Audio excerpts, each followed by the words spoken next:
Corona virus से दुनिया इस वक्त जंग लड़ रही है, लेकिन भारत में इस वक्त कोरोना से ही नहीं, गरीबी से भी जंग लड़ी जा रही है। एक तरफ सरकार गरीबों की देखभाल करने की बात करती है, गरीबों को भूखे पेट न सोने देने की बात कहती है, वहीं दूसरी तरफ इन्हीं गरीबों को खाना मांग कर खाना पड़ रहा है। सरकार की तरफ से इन गरीबों तक किसी भी तरह की मदद अभी तक नहीं पहुंची है। इन लोगों का कहना है कि आसपास से ये लोग आटा मांग कर लाए हैं, फिर एक गणपति जी के पोस्टर पर आटा गूंदा, कहीं से जुगाड़ कर तवा और लकड़ी लाए और फिर रोटी बनाकर अपना पेट भरा। जब इनसे पूछा गया कि सरकार की तरफ से इन्हें कुछ नहीं मिल रहा, तो इन्होंने बताया कि सरकार के नुमाइंदे किस तरह से इन गरीबों के साथ बदसलूकी कर भगाते हैं। देखने वाली बात है कि जहां सरकार कई योजनाएं इन गरीबों के लिए बना रही है और वही योजनाओं का लाभ इनको नहीं मिल पा रहा। मिल रहा भैया। अच्छा, कब से यहाँ पर आप रहते हो? हमें जब से पंखा चलाए जब से हम यहाँ आए, जाते पुलिस वाले भगाते थे, इधर बढ़े थे गाड़ी भगाते, बताओ कहाँ जा गए, गरीब लोग कहाँ जाएगा, बढ़े हम बताओ। पंजाब में लुधियाना के डिप्टी कमिश्नर प्रदीप अग्रवाल ने कोरोना सैंपल के बारे में बताया कि लुधियाना में अब तक 844 सैंपल लिए जा चुके हैं, जिनमें से 698 की रिपोर्ट आ चुकी है। इनमें से 668 मामले नेगेटिव पाए गए हैं। साथ ही उन्होंने कहा कि लुधियाना में अब तक 13 कोरोना वायरस पॉजिटिव मरीज पाए गए हैं, जिनमें से 2 मामले बाहर के हैं। इसके अलावा एक की मौत भी हो चुकी है, जबकि एक मरीज ठीक भी होकर अपने घर चला गया है। इसके अलावा डीसी ने कहा कि अब तक के लिए गए सैंपल में से 146 की रिपोर्ट आना अभी भी बाकी है। ਅੱਜ ਮਿਤੀ 15 ਅਪ੍ਰੈਲ 2020 ਤੱਕ ਜ਼ਿਲ੍ਹਾ ਲੁਧਿਆਣਾ ਵਿੱਚ ਅਸੀਂ 844 ਸੈਂਪਲ ਜਿਹੜੇ ਹੈਗੇ ਉਹ ਕਲੈਕਟ ਕੀਤੇ ਨੇ, ਜਿਨ੍ਹਾਂ ਦੇ ਵਿੱਚੋਂ 698 ਸੈਂਪਲਸ ਦੀ ਰਿਪੋਰਟ ਸਾਨੂੰ ਪ੍ਰਾਪਤ ਹੋ ਚੁੱਕੀ ਹੈ। ਇਹ 698 ਵਿੱਚੋਂ 668 ਸੈਂਪਲ ਜਿਹੜੇ ਹੈਗੇ ਉਹ ਨੈਗੇਟਿਵ ਪਾਏ ਗਏ ਨੇ, 13 ਸੈਂਪਲ ਜਿਹੜੇ ਹੈਗੇ ਉਹ ਪੋਜ਼ਿਟਿਵ ਪਾਏ ਗਏ ਨੇ, ਜਿਨ੍ਹਾਂ ਵਿੱਚੋਂ 2 ਸੈਂਪਲ ਜਿਹੜੇ ਹੈਗੇ ਬਾਹਰਲੇ ਜ਼ਿਲ੍ਹਿਆਂ ਦੇ ਬੰਦਿਆਂ ਦੇ ਹੈਗੇ।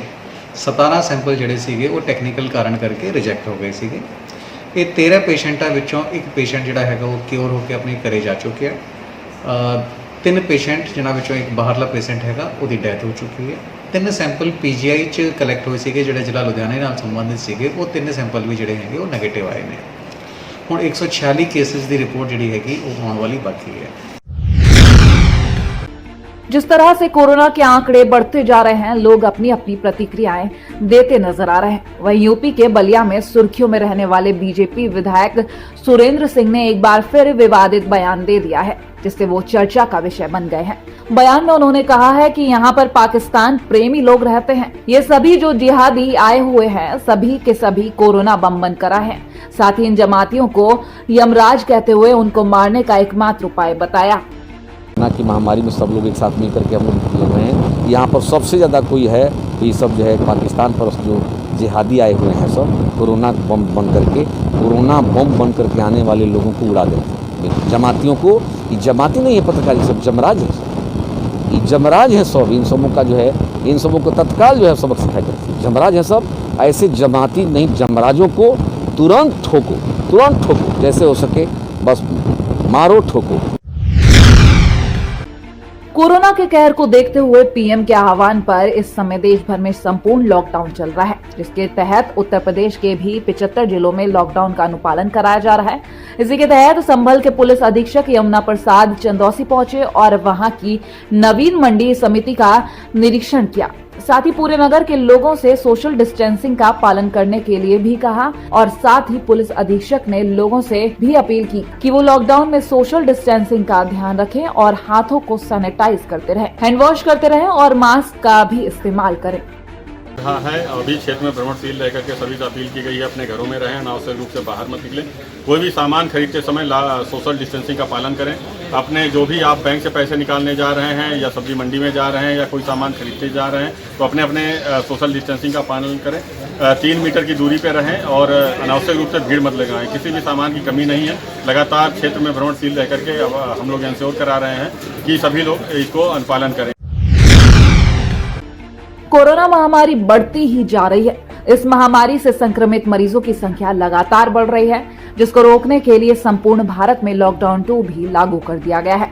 इस लॉकडाउन के पालन को लेकर पुलिस प्रशासन की तरफ से कड़ी सख्ती नजर आई है। बता दें कि हरियाणा के रेवाड़ी में भी लॉकडाउन के 23वें दिन पुलिस अपनी ड्यूटी पर पूरी तरह से मुस्तैद नजर आई और सड़क पर आने जाने वाले हर दोपहिया और चौपहिया वाहनों की जांच करने के साथ साथ चालकों से भी पूछताछ की गई। इस दौरान सिर्फ जरूरी काम वालों को ही जाने की अनुमति दी गई।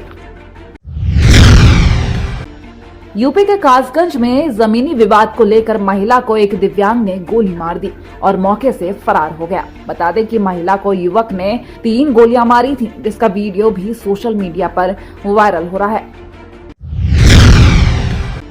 यूपी के मेरठ जोन के महानिदेशक ने मेरठ में पीपीई किट का वितरण किया, जहां मेरठ में कई हॉटस्पॉट एरिया बना दिए गए हैं। वहीं यहां अब पुलिस कर्मियों को कोरोना से बचाव के लिए पीपीई किट मुहैया कराई। आपको बता दें कि देहात के क्षेत्र में भी पीपीई किट वितरित की जाएगी ताकि कोरोना का खतरा कम हो सके।